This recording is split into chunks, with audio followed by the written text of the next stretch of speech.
Kembali mari kita tundukkan hati kita, mari kita berdoa. Allah Bapa di dalam sorga, terima kasih.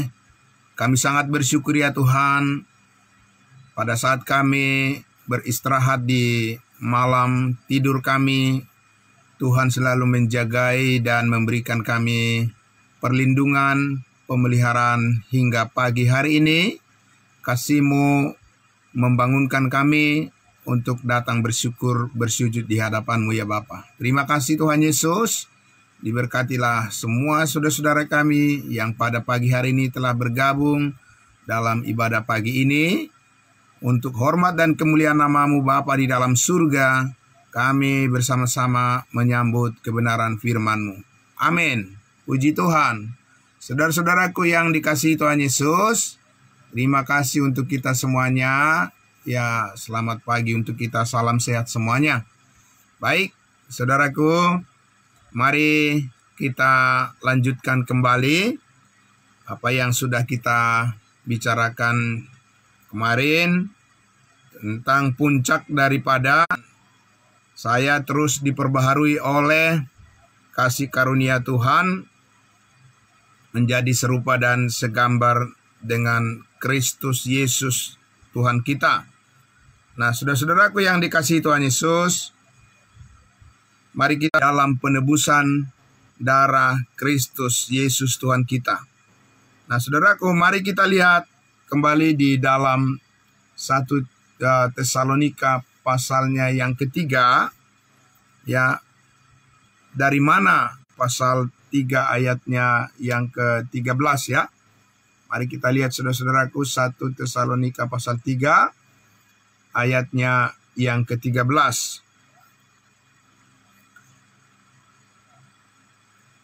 Baik, saya baca demikian firman Tuhan. Kiranya Dia, Yesus Kristus maksudnya, menguatkan hatimu supaya tak bercacat dan kudus di hadapan Allah dan Bapa kita pada waktu kedatangan Yesus Tuhan kita dengan semua orang kudusnya. Sekali lagi, kiranya Dia ya yang menguatkan hatimu supaya tak bercacat dan kudus di hadapan Allah dan Bapa kita pada waktu kedatangan Yesus Tuhan kita dengan semua orang kudusnya. Jadi Bapak Ibu Saudara, dengan sangat jelas sekali kita lihat di sini yang berperan melakukan penyempurnaan atas hidup kita adalah semata-mata karena campur tangan Tuhan. Amin. Oleh karena dikatakan Allah yang menguatkan hatimu, dimulai dari mana? Dari dalam hati kita.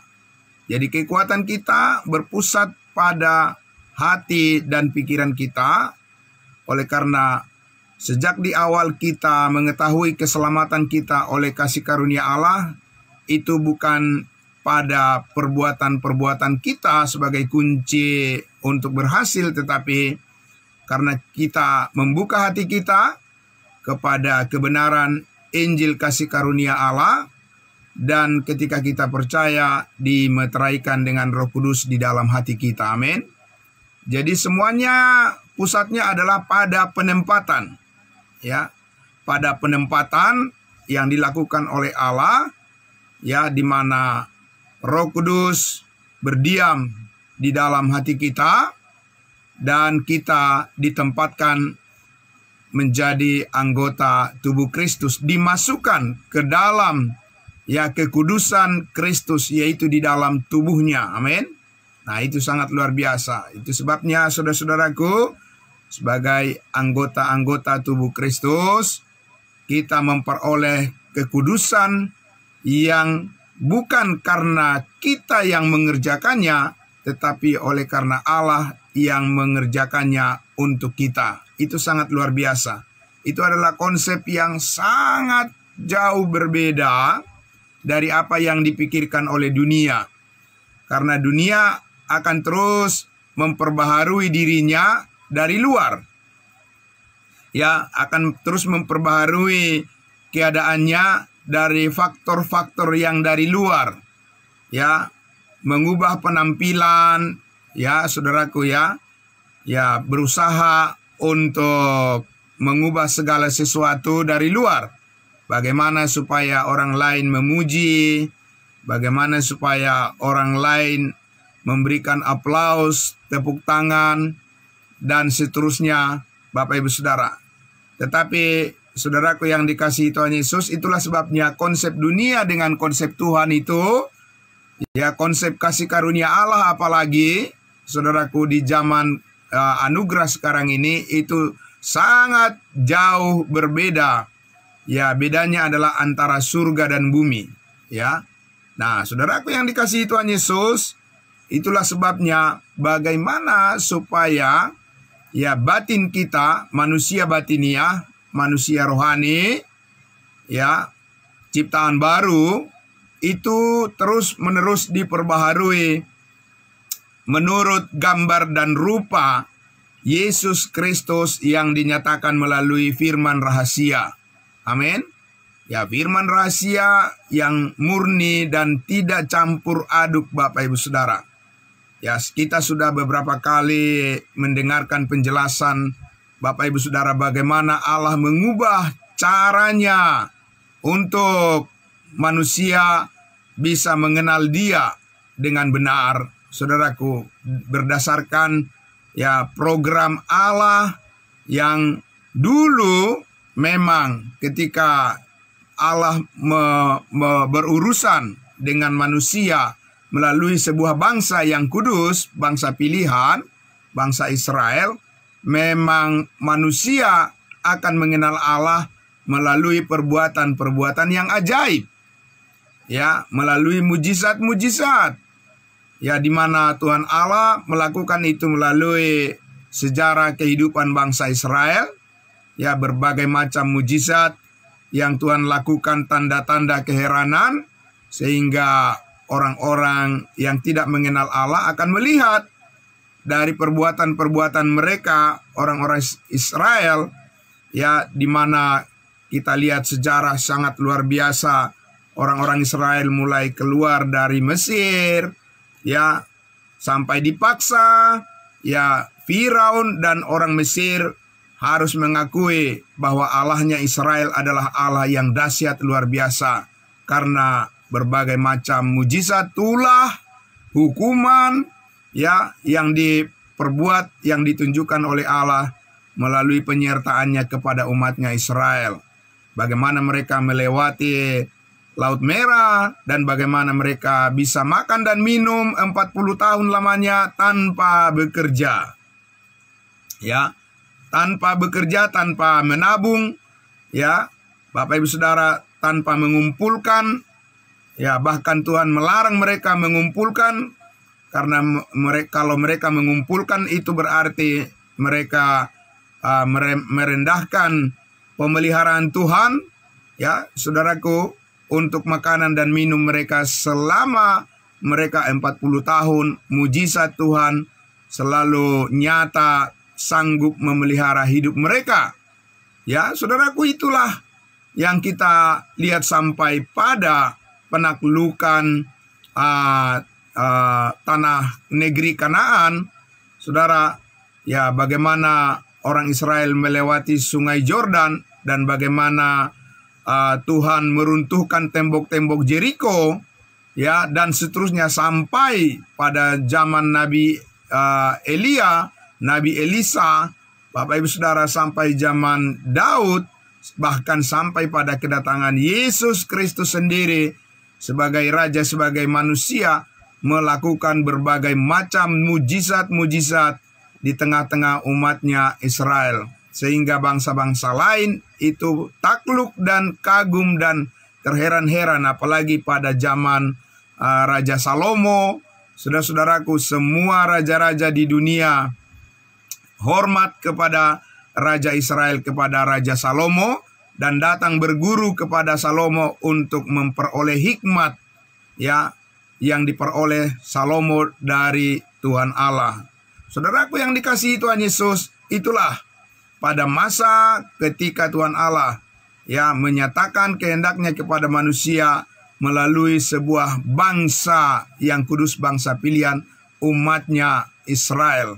Melalui perbuatan-perbuatanlah mereka akan bisa diakui oleh bangsa-bangsa lain. Nah, saudaraku yang dikasihi Tuhan Yesus, dan disitulah Bapak Ibu Saudara, kita lihat di dalam kekristenan banyak keliru memahami program Allah yang rahasia saat ini.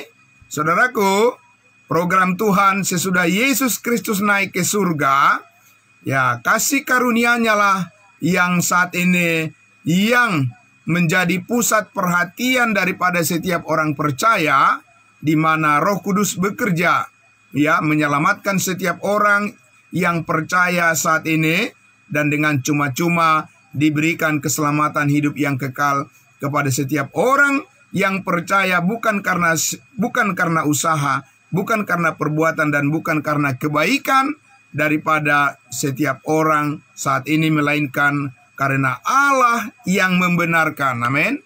Karena Allah yang menguduskan.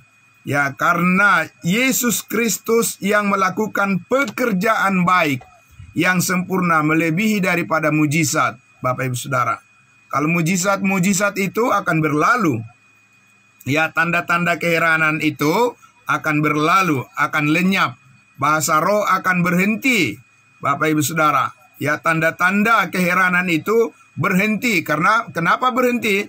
Karena orang-orang Israel, bangsa Israel telah menyalibkan Yesus Kristus sebagai Mesias, maka Allah menghentikan program Allah melalui bangsa Israel untuk menghadirkan kerajaannya dengan segala mujizat di bumi ini. Dan Tuhan Allah sekarang menyatakan rahasianya yang tersembunyi berabad-abad lamanya sebelum dunia dijadikan, telah diciptakan, ditetapkan di dalam Yesus Kristus sebuah rahasia untuk menghadirkan tubuh Kristus di tengah-tengah dunia ini. Setelah Yesus Kristus memanggil Rasul Paulus dan menyampaikan berita yang sangat jauh berbeda dari apa yang telah didengarkan oleh bangsa Israel sebelumnya, bahwa saat ini Tuhan Allah memberkati setiap orang yang percaya berdasarkan iman kepada pekerjaan Yesus Kristus yang sudah selesai di atas kayu salib. Amin. Jadi Tuhan bekerja saat ini melalui iman, bukan karena melihat. Kita hidup dan dihidupkan oleh Allah, bukan karena melihat, tetapi oleh karena iman. Amin. Dan saudara tahu di sini berbicara tentang iman yang dimaksud oleh Rasul Paulus dalam semua surat-suratnya dari Roma sampai Filemon. Kalau kita berbicara tentang iman dan kita membaca tentang iman yang dibicarakan oleh Rasul Paulus di sini, saudaraku, itu adalah lebih condong kepada iman yang dimaksud adalah ketaatan Kristus yang sempurna. Amin. Karena iman itu bukan sesuatu yang kosong, Bapak Ibu Saudara. Iman itu tidak berada di ruang hampa. Iman itu bukan buta, tapi iman itu melek, melihat, mengerti, memahami, dan bisa melihat, saudaraku, antara terang dan gelap. Dan saudaraku, itulah yang dinyatakan oleh Allah saat ini melalui Injil kasih karunia, di mana dinyatakan bahwa Yesus Kristus 2000 tahun yang lalu telah mati mengampuni semua dosamu. Tuhan Yesus telah mati berkorban menebus semua kesalahanmu dan pelanggaranmu. Dia menerima engkau sepenuhnya hanya melalui imanmu kepada apa yang sudah dilakukan oleh anaknya yang tunggal Yesus Kristus di atas kayu salib. Dan ketika engkau percaya, engkau dimeteraikan dengan Roh Kudus dan keselamatanmu dijamin satu kali untuk selama-lamanya. Amin. Nah, Bapak Ibu Saudaraku, kalau kita lihat di dalam kekristenan saat ini, berupaya kembali kepada sistem bangsa Israel, yaitu ingin menampilkan dirinya melalui perbuatan-perbuatannya hebat, kelihatan di mata manusia, Sementara itu bukan hasil daripada pekerjaan Roh Kudus. Sementara itu bukan karena pembaharuan akal budi, tetapi dengan pengetahuan yang lama, yang campur aduk, dan yang mirip dengan Yahudian.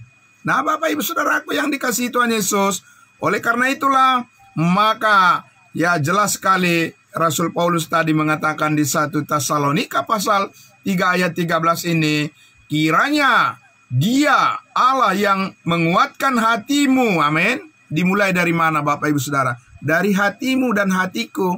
Jadi tidak dikatakan melalui perbuatan-perbuatanmu. Apa perbuatan manusia Bapak Ibu Saudara?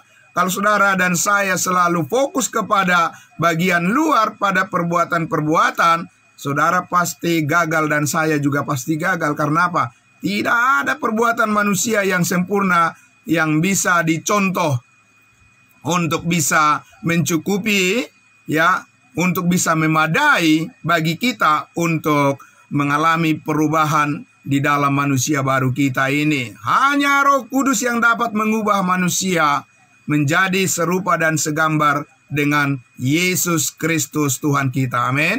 Nah, karena itu Bapak Ibu Saudaraku, kiranya Allah menguatkan hatimu, amin, selalu dimulai dari bagian dalam. Karena Roh Kudus dimeteraikan di dalam hati kita, dan Roh Kudus tinggal di dalam hati kita dan pikiran kita. Dan untuk itulah kita harus memperhatikan, harus fokus apa yang menjadi kebutuhan hati kita, apa yang menjadi kebutuhan pikiran kita. Supaya apa? Supaya Tuhan Yesus bekerja, supaya Roh Kudus bekerja, memperbaharui apa yang kita perbuat, tetapi berdasarkan pembaharuan yang dari dalam. Amin. Dan ini bukan sesuatu yang langsung ditujukan ke bagian luar, Bapak Ibu Saudara, tapi ditujukan melalui bagian dalam, yaitu manusia batiniah kita. Amin. Dan tadi dikatakan supaya tak bercacat dan kudus di hadapan Allah. Tidak mungkin itu dengan usaha manusia, Bapak Ibu Saudara. Tidak mungkin itu dengan akal pikiran, konsep-konsep, dan juga imajinasi dan juga hayal manusia. Tidak mungkin Bapak Ibu Saudara. Karena apa? Karena Paulus mengatakan pekerjaan daging itu tidak ada yang berkenan kepada Allah. Semua itu adalah merupakan warisan pemberontakan dari Adam yang berdosa, yang diperoleh dan yang diturunkan kepada semua manusia keturunannya. Nah, karena itu Bapak Ibu Saudaraku yang dikasihi Tuhan Yesus, kita belajar terus untuk memberikan hati dan pikiran kita diperbaharui oleh firman kasih karunia Allah, karena disitulah gambar, ya, potret daripada kehidupan Kristus ada pada kita. Amin. Di mana Paulus mengatakan, adapun hidupku ini bukannya aku lagi, melainkan Kristus yang hidup di dalam aku. Amin. Dan Paulus katakan, sebagaimana aku ada saat ini, aku ada bukan karena kekuatanku sendiri, melainkan oleh karena kasih karunia Allah yang bekerja di dalam aku.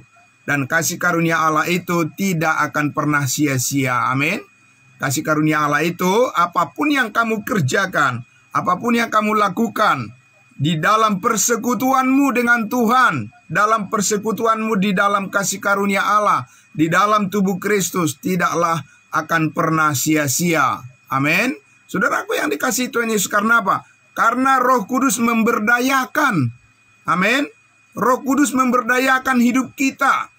Ya, Roh Kudus yang membuat kita berintensi. Roh Kudus yang membuat kita bersemangat, Bapak Ibu Saudara. Roh Kudus yang menyemangati hati dan pikiran kita untuk selalu, saudaraku, bersyukur kepada Tuhan dalam segala hal. Amin. Dengan demikian kita siap untuk menghadapi masalah-masalah dalam kehidupan kita, Bapak Ibu Saudaraku. Kita memerlukan kasih karunia Allah. Amin. Ya, Bapak Ibu Saudara, itu yang kita butuhkan. Karena sudah berkali-kali Paulus dikatakan, Tuhan Yesus mengatakan, cukuplah kasih karuniaku bagimu, sebab di dalam kelemahanlah justru kekuatan Allah, kekuatan Kristus bekerja. Amin. Jadi Bapak Ibu Saudaraku, kalau ada hal-hal yang terjadi dalam kekurangan dalam kehidupan kita, jangan pernah minder dengan dunia. Kalau kita tidak sama dengan dunia di dalam hal-hal perkara duniawi, Bapak Ibu Saudaraku yang dikasihi Tuhan Yesus, kita tidak boleh menjadi orang-orang yang menjadi rendah diri, ya, tetapi menjadi rendah hati. Amin. Saudaraku, karena apa? Karena di dalam Kristus Yesus, saudaraku, kita telah memperoleh segala berkat surgawi yang menjadi kebanggaan kita di dalam Yesus, tetap memberikan kita semangat untuk mengatakan terpujilah Tuhan kita Yesus Kristus, terpujilah Allah kita, sebab kepada kita telah dikaruniakan yang terbaik dan selalu yang terbaik yang Tuhan Yesus persiapkan bagi kita. Karena itu saudaraku yang dikasihi Tuhan Yesus, maka dikatakan tadi, supaya kamu tak bercacat di hadapannya, kudus di hadapan Allah. Tidak mungkin karena perbuatan kita dan usaha kita. Tidak mungkin Bapak Ibu Saudara. Semua orang beragama di dunia ini sudah berusaha untuk menampilkan dirinya menjadi orang yang lebih baik. Dan kita lihat Bapak Ibu Saudaraku, justru bangsa Yahudi, bangsa Israel lah yang terus berusaha melalui hukum Taurat, melalui ibadah-ibadah mereka, melalui kepintaran mereka, melalui kecerdasan mereka, melalui segala sesuatu penemuan-penemuan yang mereka peroleh, yang mereka dapatkan Bapak Ibu Saudaraku. Mereka ingin menjadi satu bangsa yang paling berjaya, dan mereka ingin menjadi bangsa yang paling disanjung Bapak Ibu Saudaraku. Tetapi saudaraku, justru mereka yang menyalibkan Yesus Kristus. Betul Bapak Ibu? Ya, saudaraku yang dikasihi Tuhan Yesus, itu artinya apa? Penampilan-penampilan dari luar tidak adalah jaminan bahwa itu benar di hadapan Tuhan. Tetapi penampilan iman yang bersumber dari kebenaran kasih karunia Allah dari dalam hati, karena Yesus mengatakan apa? Apa yang terpancar di luar itu berasal dari dalam. Amin. Artinya saudara-saudaraku yang dikasihi Tuhan Yesus, kita ya sekarang memahami dan terus belajar mengenal penempatan kita di dalam tubuh Kristus adalah rencana Allah untuk menjadikan hidup kita kudus dan tak bercacat di hadapannya. Dan pada akhirnya saudara-saudaraku, di dalam 1 Tesalonika pasalnya yang kelima, kita lihat saudaraku di ayatnya yang ke-21, kita lihat 1 Tesalonika 5 ayat 21 dikatakan apa? Ujilah segala sesuatu dan peganglah yang baik. Amin. Saudaraku yang dikasihi Tuhan Yesus, bagaimana kita menguji sesuatu kalau kita sendiri tidak mempunyai pengetahuan yang cukup untuk bisa mempertimbangkan apa yang salah dan apa yang benar, Bapak Ibu Saudara? Kecuali karena kita terus belajar untuk datang memahami kebenaran kasih karunia Allah, maka kita mempunyai pertimbangan yang bersumber daripada Roh Kudus dan pengertian yang benar yang hidup saudara dan saya ketika Tuhan Yesus datang menjemput kita. Bapak Ibu Saudara, saudaraku yang dikasihi Tuhan Yesus, dikatakan semoga roh, jiwa dan tubuhmu terpelihara sempurna dengan tak bercacat pada kedatangan Yesus Kristus Tuhan kita. Kapan kita untuk menjadi sempurna? Tetapi saudaraku, Roh Kuduslah yang menjamin, Roh Kuduslah yang akan membawa kita kepada seluruh rencana Allah. Amin. Dan oleh sebab itulah saudaraku yang dikasihi Tuhan Yesus, maka hidup kita tidak akan berakhir dengan kecewa, tetapi berakhir dengan sukacita dan damai sejahtera yang sempurna. Karena tubuh kita yang lemah ini, saudaraku, yang tubuh kita yang terkadang membuat kita melihat keadaan menjadi kecewa. Bapak Ibu Saudaraku, melihat kondisi-kondisi di alam semesta ini menjadi kadang kita kecewa. Tetapi saudaraku, bersabarlah, bertekunlah di dalam iman.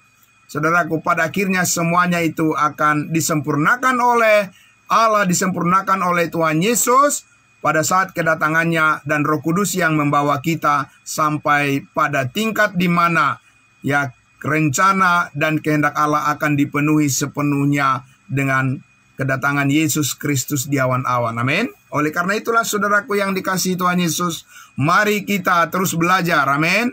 belajar memperhadapkan diri kita berkenan kepada Allah sebagai orang-orang yang bekerja yang tidak usah malu untuk membagi firman kebenaran itu dengan tepat. Amin. Rightly dividing the word of truth. Ya, firman kebenaran yang dibagi dengan benar dan tepat adalah merupakan sumber daripada kekuatan batin kita untuk melihat bagaimana Roh Kudus bekerja. Amin. Bapak Ibu Saudaraku yang dikasihi Tuhan Yesus, ya, terima kasih untuk kebersamaan kita. Tetaplah semangat dan bersiap untuk melakukan segala tugas dan pekerjaan kita dengan diawali dengan pembaharuan pikiran dan hati kita dan batin kita. Amin. Mari kita berdoa. Bapa di dalam surga, terima kasih. Sungguhlah ini sesuatu yang sangat membanggakan kami. Ya Tuhan, di tengah-tengah dunia yang berubah-ubah, di tengah-tengah dunia dengan keinginan-keinginannya yang semakin menjauh dari kehendak Allah, tetapi Roh Kudus memperdekatkan kami kepada Tuhan, kepada kehendak-Mu, kepada kebenaran-Mu. Dan Engkau bekerja melalui hati kami, manusia batinia kami, manusia baru yang terus diperbaharui segambar dan serupa dengan Yesus Kristus Tuhan kami. Kami mau dan kami rindu ya Tuhan, Engkau pakai hidup kami, supaya kami tetap bisa menjadi saluran berkat bagi banyak orang. Dan mampukan kami Tuhan untuk menyampaikan kasih karunia-Mu kepada semua orang, supaya semakin banyak orang yang terberkati, banyak jiwa yang diselamatkan untuk memuliakan nama-Mu, dan makin banyak jiwa-jiwa yang bertumbuh terus di dalam kebenaran-Mu, menjadi orang-orang yang dewasa di dalam Kristus, dan yang bisa saling membangun satu dengan yang lain di dalam persekutuan kami yang benar ini. Kami bersyukur di dalam nama Tuhan Yesus kami berdoa, dan menyerahkan semua aktivitas kami, kegiatan kami pada hari ini, dengan selalu disertai dengan satu keyakinan bahwa segala berkat dan kebaikan Tuhan terus menyertai kehidupan kami dan pekerjaan kami. Dimuliakanlah nama-Mu kekal selama-lamanya. Di dalam nama Yesus Kristus kami berdoa.